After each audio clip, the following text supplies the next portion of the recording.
iki gihe n'igihe cyo kubana twengengana turi mu ijambo ry'Imana twumva yuko Imana hari ahantu ishikanye igihugu.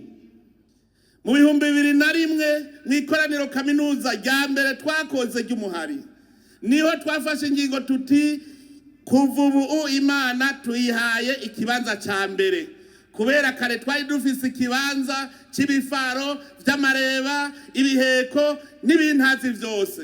Turavuga tuti ibi byose turabihevye, Imana tuhaye ikibanza ca mbere, iba ari yiturongora ifata urugendo ikize abarundi.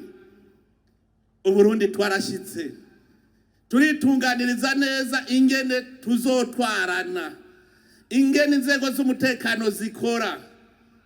Nuno musi yo mbonye ari mu nzego z'umutekano bigenza nabi, mvuga nti ni kagatima k'ubukoko bari bafise, turacariko turabatutumura bazokira.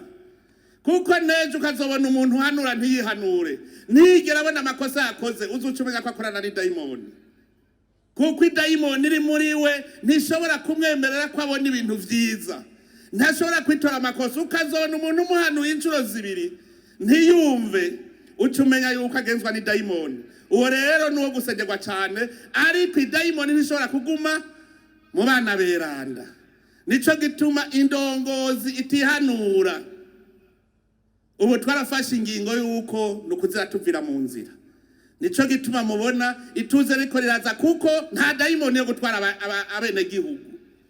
Ubu tikosora bari dayimoni. Kandi nagira ndababwire aho ibihe biriko birarengana vy'indongozi zitwagwa n'amadayimoni, harageze ko twumva ko turi abungere. Utari umwungere tugukura mu ntama ukagenda ukaja naho nyene kononera izo ntama na utobura umwungere. Nuko nyene bigenda, hazoba urubanza hagati y'izonze n'izivyibushe, kuko vyerekana ko izivyibushe zari izonze zirazigunda. Nico gituma iki gihugu ni igihugu rutegerezwa kubaka.